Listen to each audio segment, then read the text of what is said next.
من الشیطان الرجیم بسم اللہ الرحمن الرحیم وحفظناها من كل شیطان الرجیم الا من استرق السمع فاتبعه شهاب مبین صدق اللہ العلی العظیم۔ رفقائے گرامی، دنیا کے اندر بھی دستور یہی ہے کہ جو شخص آپ کا دشمن ہے اور جس کو آپ پسند نہیں کرتے اس کو آپ اپنے قریب نہیں آنے دیتے، اور کچھ دشمن دشمنی کی اس انتہا تک پہنچے ہوئے ہوتے ہیں کہ جب ان کو آپ دیکھتے ہیں تو آپ منہ پھیر لیتے ہیں۔ کچھ اس سے بڑے دشمن ہوتے ہیں، آپ کا جی چاہتا ہے کہ آپ ان کو آگے بڑھ کر اپنے پاؤں کے نیچے رگیت دیں اور ان کو لتاڑ دیں اور ان کو دھتکار دیں۔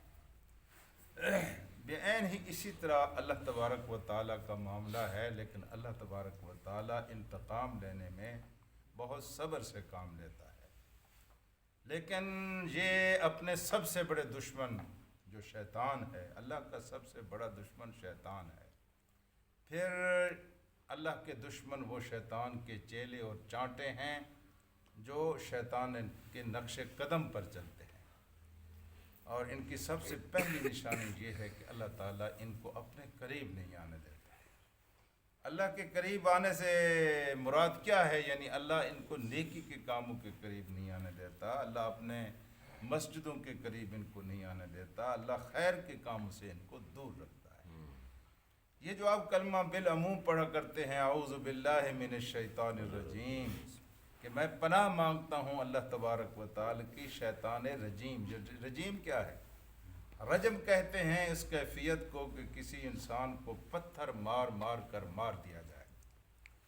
آپ کے قریب آئے، آپ اس کو دھتکار دیں، پتھر ماریں، اس کو دور کر دیں۔ شیطان جو ہے اس کے اوپر اللہ تعالیٰ کی لعنت کے پتھر پڑتے رہتے ہیں، اللہ کی لعنت کے پتھر پڑتے رہتے ہیں، اس لیے اس کو رجیم کہا گیا ہے۔ تو اب یہاں اللہ پاک نے جو بات ارشاد فرمائی ہے وہ یہ ہے کہ وَلَقَدْ جَعَلْنَا فِي السَّمَاوَاتِ وَحَفِظْنَاهَا، ہم نے اپنے اس نظام کی، ہم نے آسمان کی اور آسمان کے اوپر جو مخلوق ہے اس کی، ہم نے اس سارے نظام کی ہم نے حفاظت کی ہے۔ کس سے حفاظت کی ہے؟ من کل شیطان الرجیم، ہر اس شیطان سے جس کو اللہ تبارک و تعالی نے مردود بنا دیا ہے۔ رجیم ان کو اس لیے بھی کہا جاتا ہے کہ یہ شیاطین جو ہے یہ زمین سے اٹھتے تھے اور آسمان کی طرف جاتے تھے اور وہاں کچھ غیب کی خبروں کی سن گن لینے کے لیے یہ کان لگا کر بیٹھتے تھے۔ جی، وہاں سے کچھ خبریں ان کو مل جاتی تھیں۔ اللہ کے رسول صلی اللہ علیہ وسلم کی حدیث ہے کہ غیب کے کچھ فیصلوں سے یہ مطلع ہوتے، کوئی ایک آدھ بات آ کر کہنوں کو، جوگیوں کو، فالگیروں کو، یہ پھول طویل کرنے والے جو بیٹھے ہوئے ہوتے ہیں اپنی دکانیں سے جا کر، ان کی ہٹیوں کی بنیاد یہی ہوتی ہے کہ ان کو کوئی غیب کا علم ہے، کل کی خبریں، غیب کی خبریں ان کے پاس ہے،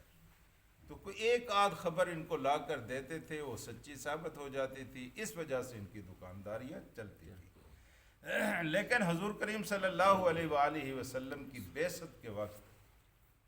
جو دنیا کے اندر بہت ساری تبدیلیاں آئیں، ان میں ایک تبدیلی یہ بھی تھی کہ اللہ تبارک و تعالی نے اس کا بالکل اہتمام کر دیا کہ اب یہ اوپر نہیں جائیں گے، اور وہاں سے جا کر پھر بھی یہ کوشش کرتے رہتے ہیں۔ جب یہ کوشش کرتے ہیں تو پھر ایک شعلہ ہے، دیکھیے اللہ تعالیٰ کا قرآن کہتا ہے کہ الا من استرق السمع،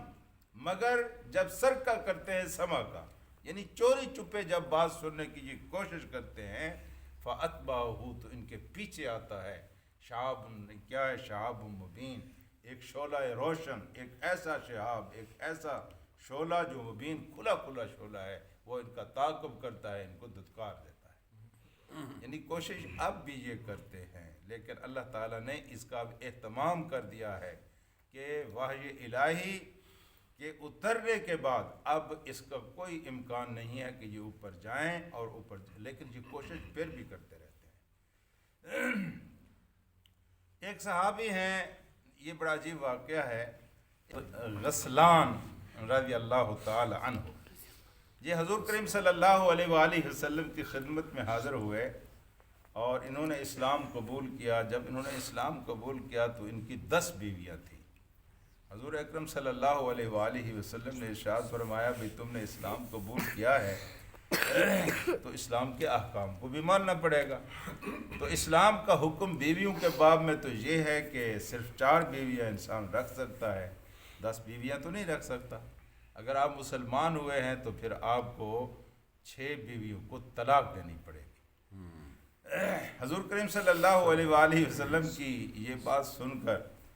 بیویوں کو طلاق دینا کوئی آسان کام تو نہیں ہوتا، لیکن اللہ تعالیٰ ان لوگوں پر راضی ہو جنہوں نے مشکل ترین فیصلے کیے ہیں، اور اللہ تعالیٰ کے رسول کے حکم پر شراب بھی چھوڑنی پڑی چھوڑ دی ہے، بیویوں کو چھوڑنا پڑا چھوڑ دیا ہے، گھروں کو چھوڑنا پڑا چھوڑ دیا ہے، برادریوں کو چھوڑ دیا ہے، اپنی بستیوں کو چھوڑ دیا ہے۔ فی الواقع دیکھیے صحابہ کا نام آتا ہے تو ہمارا دل محبت سے بھر جاتا ہے، اس لیے کہ وہ واقعتاً کوئی بڑے عجیب اور بہادر لوگ تھے۔ انہوں نے فیصلے آن کی آن میں ایسے کیے کہ جن کے بارے میں ہم سوچ بھی نہیں سکتے۔ تو انہوں نے کہا جی یا رسول اللہ ٹھیک ہے اسلام قبول کیا ہے تو میں چھوڑوں گا، اور پھر انہوں نے 4 بیویاں رکھ لیں اور 6 بیویوں کو طلاق دے دی۔ اب 4 بیویاں ان کے ساتھ رہ رہی تھیں، زمانہ گزرتا رہا اور وقت بیتتا رہا، جہاں تک کہ حضرت عمر رضی اللہ تعالی عنہ کے دور میں یہ خود بھی بوڑھے ہو گئے اور ان کی وہ 4 بیویاں بھی بوڑھی ہو گئیں، اور ان کے بہت سارے بچے تھے، اور یہ بڑا صاحب جائیداد مال و دولت انسان تھا۔ اس نے پتہ نہیں کیا اس کے ذہن میں آئی، بلکہ شیطان نے اس کے ذہن میں ڈالی کہ اب تو مر رہا ہے کہ تو تیری جائیداد تو ان بیویوں میں تقسیم ہو جائے گی، تو کیوں نہ ہو اپنے عزیز ترین بچوں کے اندر تو اپنی جائیداد کو تقسیم کر دے مرنے سے پہلے۔ اگر آپ یہ واقعہ سنیں تو اس میں بڑے اشارے ہیں اور بڑا سبق موجود ہے۔ کبھی کبھی ہم اس طرح کرتے ہیں نا، میرا یہ بیٹا اچھا ہے اور وہ بیٹا برا ہے، اور یہ مجھے پیارا ہے اور یہ میرا کہا مانتا ہے، مرنے سے پہلے پہلے ناانصافی کے فیصلے کرتے ہیں اور جائیداد کسی ایک بیٹے کے نام کر دیتے ہیں۔ ہاں جی، اب حضرت عمر رضی اللہ تعالیٰ عنہ کی بصیرت دیکھیے، تو اس نے اس طرح کیا، اس نے کہا کہ ساری جائیداد جو ہے اس نے اپنے بیٹوں کے نام کر دی، تو بیٹوں کے نام کر دی تو اب یہ بیویوں کا کیا کریں؟ اس کے ذہن میں یہ آیا کہ میں بیویوں کو طلاق دے دوں، ان سے جان چھوٹے، خود بخود جائیداد جو ہے وہ بچوں کے نام ہو، بچوں کے نام جائیداد ہبہ کر دی اور بیویوں کو طلاق دے دی۔ اب حضرت عمر رضی اللہ تعالیٰ عنہ کو اس کا علم ہوا۔ یہاں سے یہ بھی پتہ چلتا ہے کہ حکمران جو ہے، وقت کا حاکم جو ہے، وہ ملک کے اوپر اس طرح یعنی بیٹھ کر فیصلے کرتا ہے جس طرح گھر کا سربراہ اپنے گھر والوں کے فیصلے کرتا ہے۔ اس کو پتہ ہے میرے فلاں بیٹے کا کیا حال ہے، میری بیٹی کا کیا حال ہے، میری بیوی کا کیا حال ہے، بالکل پرائیویٹ معاملات میں بھی حتی الامکان کوشش کرتا ہے۔ یہی کوشش ہے جب آپ سنا کرتے ہیں کہ حضرت عمر رات کو گلیوں کا گشت کیا کرتے تھے، یعنی یہ بھی نہیں ہے کہ انفرادی دائرے میں اب میری پرائیویٹ لائف ہے اور میں جو کچھ کرتا رہوں۔ تو حضرت عمر کو جب اس بات کا علم ہوا تو حضرت عمر کو بڑا شاک گزرا، یار 4 بیویوں کو اس بڑھاپے میں اس نے طلاق دے دی ہے، خدا کے بندے نے، کیا ہو گیا اسے؟ اتنے مشکل فیصلے کرنے والا اب یہاں پہنچ کر یہ فیصلہ کر بیٹھا ہے۔ تو جب وہ جانے لگے نا جی حضرت غسلان کے گھر، تو جانے سے پہلے انہوں نے ایک بات کہی ہے، وہ بات اس صورت کی تفسیر سے متعلق بات ہے۔ انہوں نے کہا ہے کہ میرا خیال یہ ہے کہ غسلان کی موت کا فیصلہ ہو گیا ہے اور اللہ تبارک و تعالی نے آرڈر کر دیے ہیں، اور شیطان کو کہیں سن گن ہو گئی ہے کہ غسلان مرنے والا ہے، اس لیے شیطان آیا اور اس نے اس کے ذہن میں ڈالا کہ تو اس طرح کر کہ تو مر جائے گا اور مرنے کے بعد تیری اولاد عورتوں میں بڑھ جائے گی، تو عورتوں کو نہ دے، اپنے بچوں کے نام اس کو ہبہ کر دے۔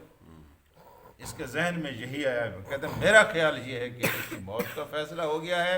اور شیطان نے کسی طریقے سے وہ بات سن لی ہے اور وہ بات سن کر آ کر اس کے کان میں ڈالی ہے اور اس سے یہ ناپسندیدہ فیصلہ کرایا۔ چنانچہ یہ گئے اور حضرت غسلان کے پاس ان سے کہا میں تمہیں اللہ کی قسم دے کر کہتا ہوں کہ تمہیں اپنے یہ دونوں فیصلے واپس لینے پڑیں گے، ایک یہ طلاق سے بھی رجوع کر اور دوسرا جو تو نے اپنی جائیداد اپنے بیٹوں کے نام ہبہ کی ہے اس سے بھی رجوع کر، میں تمہیں اللہ کی قسم دے کر کہتا ہوں۔ اور پھر حضرت غسلان نے ان دونوں فیصلوں سے رجوع کیا، ان دونوں فیصلوں سے رجوع کیا۔ تو میرے عزیز دوستو، یہاں سے پتہ چلتا ہے کہ یہ کچھ نہ کچھ اب بھی یہ سارا کاروبار جو آپ ارد گرد دیکھیں چل رہا ہے پھولوں طویلوں کا، یہ ہٹیاں لگی ہوئی ہیں